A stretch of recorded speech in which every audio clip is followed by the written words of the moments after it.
Hi, this is David Miller, and I'm here with the first in a series of mini-lectures on Richard Wright's novel, Native Son. Today we're going to talk about Book 1, Fear. So let's start by scoping out the pattern of the action in Book 1 and then move on to larger issues. Native Son is an explosive story. The narrative isn't broken down into chapters like the other novels we've read. This tends to emphasize the unbroken movement of the action. Book 1 covers the events of a single day, morning, afternoon, and night, gathering momentum until it reaches a horrifying climax. The main division in Book 1 is between Bigger's world and the Daltons. There's one break, created simply with extra space and a printer's ornament, near the bottom of page 42, and it marks the transition between these two worlds, near the midpoint of Book 1. Beyond that, the narrative divides into parts of the day, morning, afternoon, and night, with the break between day and night corresponding to the break between Bigger's world and the Daltons. These are the three movements of the plot in Book 1. Within these plot movements, the story passes fluidly from scene to scene. We start out in the one-room apartment Bigger shares with his mother, his sister, his younger brother, and one very large rat. After breakfast, we follow Bigger out onto the street where he hangs with Gus and watches an airplane writing across the sky. You know how important scenes of reading are for writers, so you can imagine the kind of resonance Richard Wright wants this scene to have as Bigger and Gus stare up at the sky writing, wishing they, too, could soar above the clouds. Then comes the first pool room scene, in which Bigger dares his friends to go through with their plan to rob a liquor store owned by a white man. That's the morning. By 11:30, Bigger and Jack are on their way to the movies, where they see newsreel footage of Mary Dalton in a sort of 1930s equivalent to Lifestyles of the Rich and Famous. They then watch a movie from 1931 about a white woman in Africa. Some of their activities in the theater may strike you as a bit gross, but think about four people sharing a one-room apartment. Privacy isn't easy to find. The late afternoon is taken up with the second pool room scene, in which Bigger picks a fight with Gus. This scene is framed by trips back to the apartment, first to pick up a gun from under his mattress, and then to pass the time for an hour or so before he's due to visit the Daltons. 5 scenes, 3 in the morning and 2 in the afternoon, each tied to a specific location. This is the pattern of the action. The third movement of Book 1 takes place at night, and like the morning, it moves through 3 scenes associated with different locations. First, there is the Daltons' house. Bigger's interview with Mr. Dalton, his first sight of Mrs. Dalton, his first meeting with Mary, and his conversation in the kitchen with Peggy, the Irish cook, who shows him around and explains his job. After a brief rest in his new room, Bigger drives Mary Dalton out, supposedly to a lecture at the university, but in fact, as he soon discovers, to meet with her radical boyfriend, Jan. They don't stay in one place. They go first to Ernie's kitchen shack, and then for a drive in the park. But this section is clearly parallel to the earlier scenes at the Dalton house. The 2 sections, side by side, show us contrasting versions of the discomfort Bigger feels in the presence of rich white people. The action of Book 1 is organized into patterns by parallels like that one. The morning scene on the street corner with Gus and the afternoon at the movie theater, for example, both show Bigger fantasizing about the white world. The scenes in the pool room show the consequences of these fantasies. The earlier scene suggests indirectly that white people seem so distant and powerful to Bigger that they are almost like gods, writing their messages across the sky. This is why the narrator tells us robbing Blum's would be a violation of the ultimate taboo. Bigger's anger against the white gods must always be deflected onto other blacks. The scene in the movie theater confirms this suggestion, again indirectly. The movie Bigger and Jack go to see is Trader Horn, a real film that was nominated for an Academy Award in 1931. It's a few years old, by the time they watch it, playing in the cheap theaters. This movie, as our editor Arnold Rampersad explains in the notes, is about a woman who is kidnapped by an African tribe who worship her as a white goddess. She is found by Trader Horn and another white man, both of whom fall in love with her. Their guide, played by Mutia Umulu, is killed helping them escape.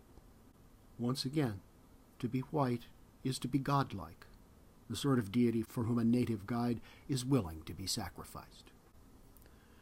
The two scenes in the pool room are also parallel, showing us how this fantasy about white people and the taboo against directing anger at them leads Bigger to turn his rage instead on his own friends. This pattern, clearly established in the first two movements, foreshadows the explosion at the end of Book 1. The larger patterns that organize the action include returns to the apartment.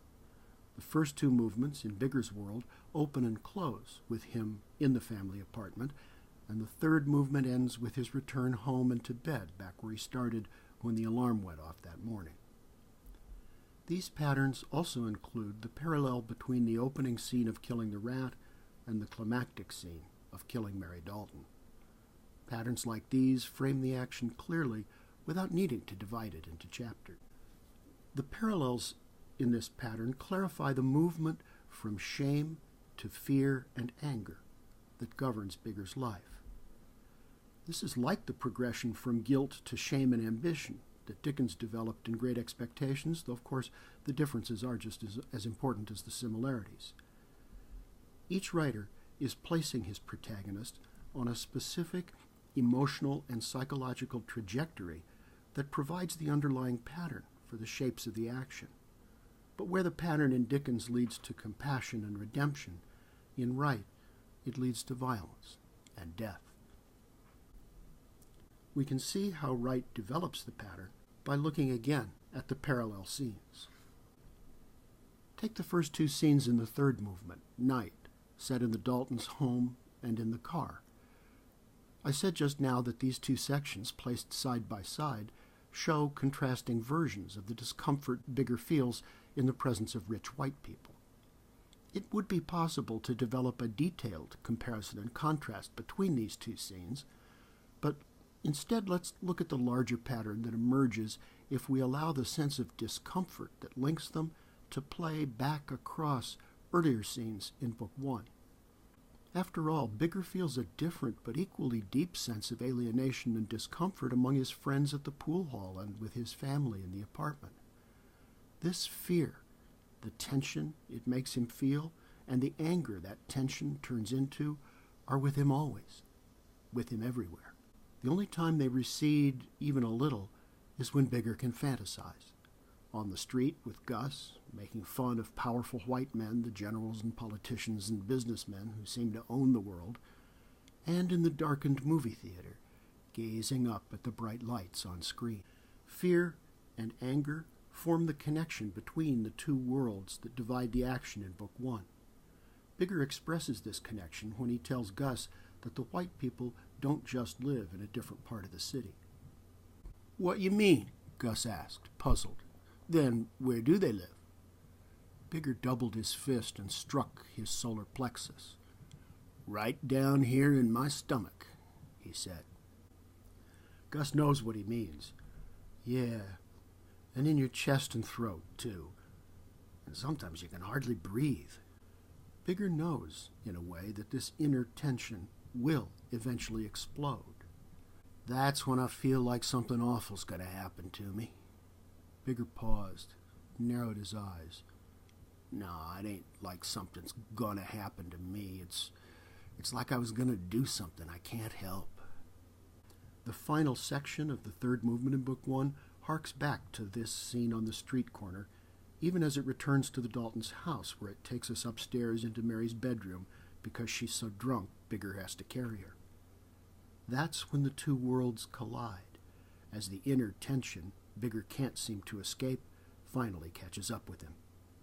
He doesn't deliberately murder Mary Dalton, but his fear of being discovered in her bedroom late at night is so overwhelming that in his panic to keep her quiet when her mother enters the room, he smothers her without realizing he's doing it.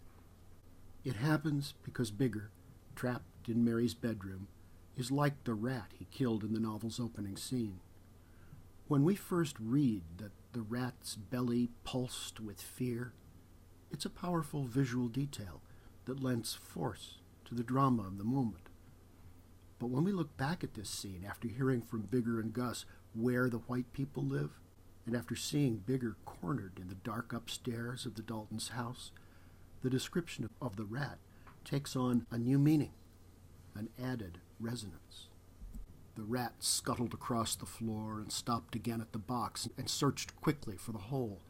Then it reared once more and bared long yellow fangs, piping shrilly, belly quivering. Bigger is scared of this rat. After he kills it, he pounds its head with a shoe, cursing it, Wright says, hysterically. But then, having taken out his rage on the dead rat, Bigger and his younger brother stand over it, speaking in tones of awed admiration. Gee, but he's a big bastard. And then Bigger dangles the rat at Vera, enjoying his sister's fear, until she passes out. From fear to admiration to identification, Bigger dangling the rat and enjoying his sister's fear is in a way taking pleasure in being the rat, the big bastard, the son of a bitch that could cut your throat. Next time, we'll review the sequence that leads from shame and fear to violence, and then we'll take a look at the historical forces in 1930s America that trapped Bigger Thomas like a rat in the tenements of Chicago.